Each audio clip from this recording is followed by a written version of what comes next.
아무래도 이제 그 12월 18일 예고 없이, 즉 어떤 법령의 어떤 그런 선포, 공포 기일이 없이 곧바로 영시 기준으로 발행했기 때문에 그동안에 그 계약금만 지불했던 분들, 또 아직 잔금을 치지 못했던 분들, 이미 뭐 청약돼가지고 당첨됐던 분들은 이 적용 시점에 대한 부분이 가장 컸죠. 그래서 기존의 조정 대상 지역에 대한 여러 가지 규제, 세제, 혜택 부분은 알고 있었지만 이 중간에 떨어졌을 때 나는 해당이 되느냐 안 되느냐, 결국 이 부분이었던 것 같고요. 또 그러면 이제 앞으로 이 아파트 가격은 어떻게 될 것이냐, 내가 사야 되느냐. 지금 뭐 어디 특정 지역 같은 경우는 벌써 3년째 내가 거기 청약 넣으려고 기다리고 있는데 이거 계속 기다려도 되느냐. 우리 순천, 여수, 광양 이 소도시에서 이렇게 조정 대상 지역이 됐던 가장 큰 이유는 바로 이 분양권 과열 경쟁이었습니다. 분양권을 대상으로 한 어떤 세제라든지 대책, 또 대출 이런 부분만 다시 뒤로 빼서 살펴보고요. 마지막으로 이렇게 된다면 과연 우리 지역의 아파트의 가격은 어떻게 될 것이고 이후에 미치는 영향을 가볍게 한번 전망해보는 시간을 갖도록 하겠습니다.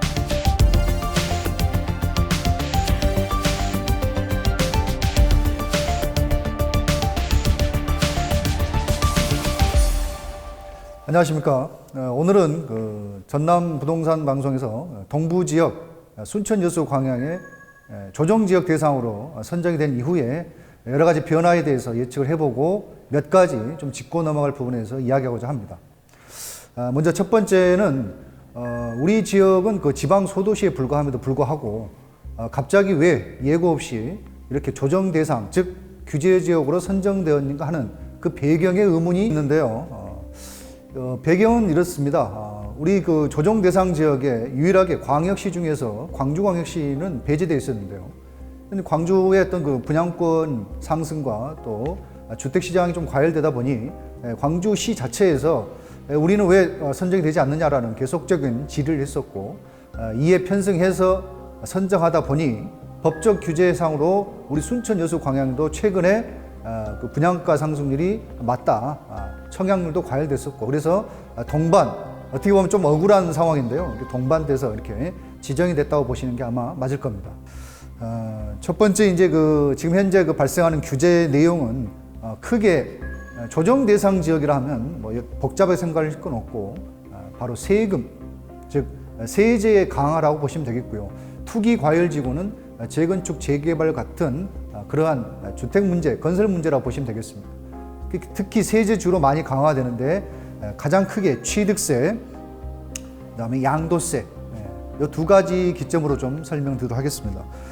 단순히 말씀드리면 이러한 그 조정 대상 지역은 주택의 개수를 많이 갖고 있는 일명 다주택자를 겨냥해서 투기를 하지 마라라는 이야기이기 때문에 과연 몇 채부터 다주택자냐, 이것이 논점이었습니다.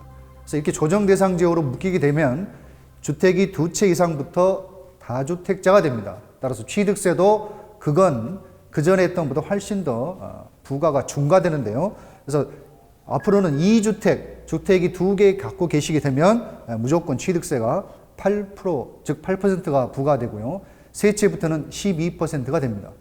과거에 저희는 주택 3채부터 다주택자였고 그때도 맥시멈이 8%밖에 안 됐는데 이제 비율이 달라졌다는 점을 잘 보시면 되겠고요.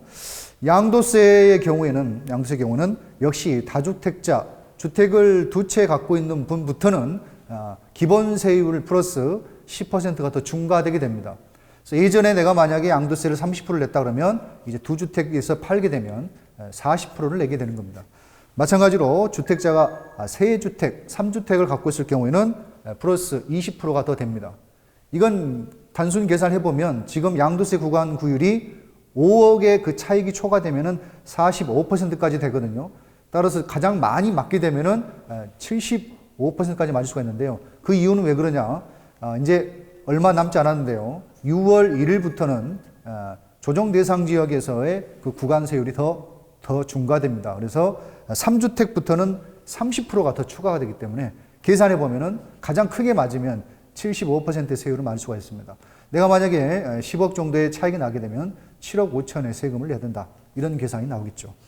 뭐 어마무시하게 했지만, 그 다음에 이제 그 세 번째로 그러면 양도세라는 이 강한 세금을 피하기 위한 유일한 방법은 바로 세금을 내지 않는 비과세입니다.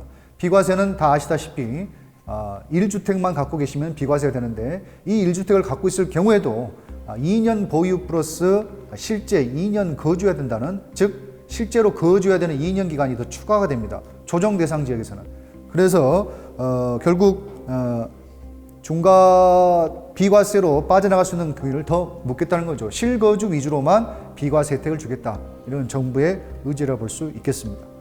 또 하나는 일시적 2주택이 굉장히 많습니다. 내 집을 갖고 있으면서 분양권 하나 더 취득하는, 즉 일시적으로 2주택이 되는 경우에는 주택 하나를 팔 때도 비과세 혜택이 되는데요. 이때는 우리 옛날 비조정지역 대상일 때는 종전 집을 3년 내만 팔면 됐었습니다.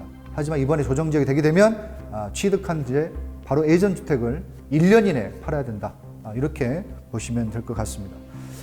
마지막으로 대출 규제에 대한 부분인데요. 이 부분도 굉장히 조금 컸습니다. 보통 우리 집을 살 때 보통 우리 지방소도시에서 특별한 문제가 없으면 보통 주택담보대출 같은 경우는 70%까지 대출이 용이하게 됐었는데요. 이제 조정 대상 지역으로 되게 되면 50%까지밖에 안 됩니다. 그래서 총 담보 비율이 좀 규제가 됐다고 볼 수 있겠고요. 특히 2주택 이상자부터는 주택담보대출이 금지가 되는, 물론 예외 조항은 있지만 큰 테두리에서는 이렇게 되게 됩니다.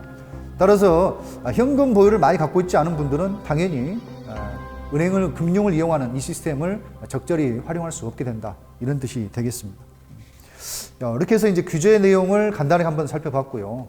아까 종전에 서두에 말씀드렸다시피 왜 우리 그 지방 소도시에도 이런 규제가 묶이게 됐느냐.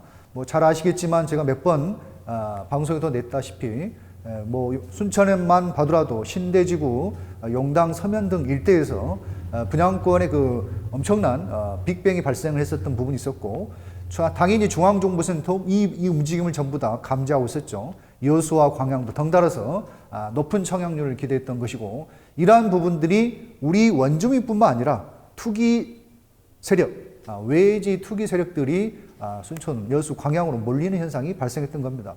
그래서 지금 그 돈이 좀 된다고 해서 이런 분양권들을 많이 이렇게 사고 전매도 하신 걸로 알고 있는데, 과연 이 분양권에 대한 어떤 세제라든지 대출은 또 어떤 것인지 이 부분을 좀 더 중심적으로 다뤄보도록 하겠습니다. 네, 분양권. 분양권은 보통 이게 주택이냐 아닌지 여기에 대한 기준이 조금 모호한 부분이 있는데요. 분양권은 말 그대로 그냥 권리일 뿐입니다. 그래서 추후에 아파트를 준공을 해서 입주할 수 있는 자격, 권리, 이것을 분양권이라고 합니다.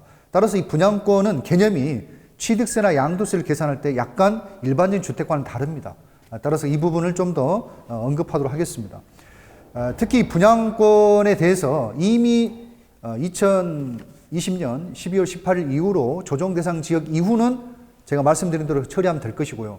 문제는 이전에 분양권에 당첨이 되었고 취득은 나중에 하게 되는 이 사이에 걸려있는 분들이 가장 궁금한 점과 이런 문의사항이 많았습니다. 그래서 그 부분 위주로 다시 정리를 해드려보면, 먼저 그 취득세부입니다. 취득세. 굉장히 중요한 문제죠. 두 채부터 8%가 되니까. 그래서 취득세 세금을 100만 원 낼 뿐이 800만 원 낸다는 얘기이기 때문에 굉장히 큰 차이가 있겠죠. 자, 지정 전에, 즉 우리 2020년 12월 18일 지정되기 전에 분양권을 취득한 분들은 취득세를 언제 내느냐. 취득세는 준공이 떨어지고 나서 그때 냅니다.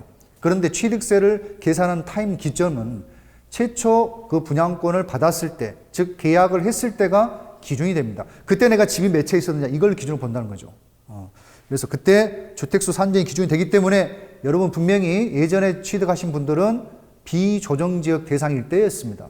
따라서 취득세율은 종전을 된다, 이렇게 명심하시면 될 것 같습니다. 그래서 특별하게 문제될 것은 없을 것이다. 또한 보유세라고 있죠. 재산세와 종부세 이렇게 얘기하시는 분이 있는데, 이 보유세 부분은 이 분양권과는 무관합니다. 그래서 전혀 신경 안 쓰셔도 될 것 같고요. 마지막에 양도세입니다. 양도세는 좀 안타깝게, 양도세는 취득세와 다르게 이 물건을 나중에 처분할 때, 즉 양도할 때 기준을 봅니다. 따라서 무조건 어떻게 되겠어요? 무조건 이 조정 대상 지역 안으로 편입되는 적용을 세율을 받는다는 뜻입니다. 자, 그래서 이 양도세율이 어떻게 되느냐? 지금까지 기존의 모든 분양권의 양도세율은 무조건 단일세율, 50%에다가 주민세까지 해서 55%였습니다. 55%, 즉 1년 미만이든 2년 뭐 이상이든 간에 무조건 55%의 양도세율을 냈다는 뜻입니다. 그런데 이제 이게 6월 1일 이후부터는 무조건 77%, 1년 미만에는 77%, 약 한 20%더 증액이 됐다고 보시면 되겠습니다. 1년 이상부터는 60%인데 이제 주민세까지 하면 66%가 되겠죠. 자, 다시 55%에서 77%. 보통 우리가 전매는 1년 이내에 했었으니까. 그죠? 그래서 이러한 세율 비율이 발생한다. 이렇게 보시면 되겠습니다. 물론 양도 당시에 주택이 없거나 또는 30세 이상 그리고 분양권 자체가 이거 한 개 이상 없었던 분들은 이런 분들은 그 중과가 되지 않는다라는 예외 조항이 있지만 이런 부분은 양도세 굉장히 디테일한 부분은 양도세 즉 세무 전문가 상담하시고요. 전체적인 계략적인 부분만 제가 말씀을 드립니다. 다음 양도세, 분양권 양도세 그 비과세 기준, 역시 비과세 기준도 거주 여건이 그 보강된다고 그랬죠. 그래서 2년 보유 플러스 2년 거주했는데 역시 이 부분도 그 공고일 전에 취득한 것으로 되기 때문에 역시 2년 거주 여건까지는 추가할 필요가 없게 되겠습니다. 또한 그 일시적 2주택에서 기준과 동일하게 적용될 수밖에 없는 게 마찬가지로 신규 주택을 취득한 후에 종전주택 3년에 처분하면 되는 이 부분은 예전과 동일하게 됩니다. 결론적으로 얘기하면 일단 세율 부분에서는 취득세 아직은 걱정 안 하셔도 되고요. 기존에 사셨던 분들 그리고 양도세 부분만 체크를 잘 하시면 된다. 이렇게 정리를 해드리고 싶고요. 특히 대출 같은 경우에 분양권 같은 경우는 중도금 대출도 들어가고요. 또한 부동산 담보대출도 또 들어가는데요. 중도금 대출 같은 경우에는 이제 무주택자라든지 주택이 한 채만 있는데 이것을 파는 조건, 즉 처분 조건부의 경우에만 기존 대출을 그대로 해주겠다라고 국토부의 질의가 와 있습니다. 그리고 나머지 2주택 이상부터는 이제 대출이 안 된다는 점 정확히 아셔야 되겠고요. 이 결론은 이렇습니다. 그 분양권이든 주택이든 동일한 포인트는 뭐냐면 다주택자에게는 대출을 실행하지 않겠다 이겁니다. 근데 이제 기존에 이제 중도금 대출까지 실행됐던 분들 또 기존에 이제 대출 상담을 했던 분들은 그대로 인정이 되지만 이 이후의 시점부터는 새로 바뀐 적용이 된다는 점. 그리고 이제 그 우리 지방에서 이 분양권이 히트를 쳤던 이유는 바로 전매 제한이 없었던 거죠. 바로 당첨되자마자 바로 프리미엄이 형성되는 시장에서 팔았기 때문이었는데요. 이 부분이 이제 위에서는 전매 제한이라고 하지만 전매 금지란 단어가 맞습니다. 소유권 이전 등기 시점까지는 안 되기 때문에 결국은 전매가 묶였다고 보셔야 되겠습니다. 그러면 이제 보통 등기는 청약이 되고 당첨이 되고 나서 입주까지는 보통 2에서 3년 정도 걸리기 때문에 사실상 묶였다고 봐야 되겠습니다. 또 다섯 번째로는 이 분양권의 청약 요건을 굉장히 강화시켜 버렸습니다. 지금 우리 분양 청약을 넣기 위해서는 우리 주택부금 청약통장을 보통 6개월 정도의 가입 기간만 있으면 됐었죠. 그런데 이게 24개월, 즉 2년의 기간으로 강화가 되고요. 또 세대주만 신청이 가능합니다. 그전에는 이제 와이프랑 신랑, 남편과 부부, 아내가 양쪽 모두 다 이렇게 넣을 수 있었는데 세대주만 가능하게 되겠고요. 특히 1순위로 당첨된 이력이 가족 내에서 5년 이내에 있었다 그러면 역시 1순위에서 제외돼 버립니다. 1순위의 어떤 그런 조건들이 다 빠져버리면 당연히 재미가 없을 수밖에 없겠죠. 그래서 이러한 부분들로 해서 분양권은 강화가 더 조치가 됐다. 이렇게 보시면 되겠습니다. 마지막으로 이 그 조정 대상 지역, 물론 이제 우리 순천도 우리 순천 여수 광양 동부 지역도 투기 과열 지구까지 갈 수도 있겠지만, 그건 어디까지 재건축 재개발에 대한 규제이기 때문에 조정 대상 지역에서 이상 상급으로 레벨을 가지는 않을 겁니다. 그런데 이제 문제는 이러한 지역이 지정이 되게 됐을 때 아파트의 어떤 그 세력들 또 이걸로 가격이 상승하기 때문에 투자를 해야 되겠다라고 했던 분들은 앞으로 이것을 어떻게 전망을 해야 되느냐, 이런 부분이 사실 굉장히 큰 중요한 살아있는 문제라고 볼 수 있겠죠. 자, 우리 지역에 이 조정 대상 지역뿐만 아니라 하나 더 묶인 게 바로 고분양가 관리 지역이라는 부분이 있습니다. 고분양가 관리 지역까지 묶였던 부분은 뭐냐?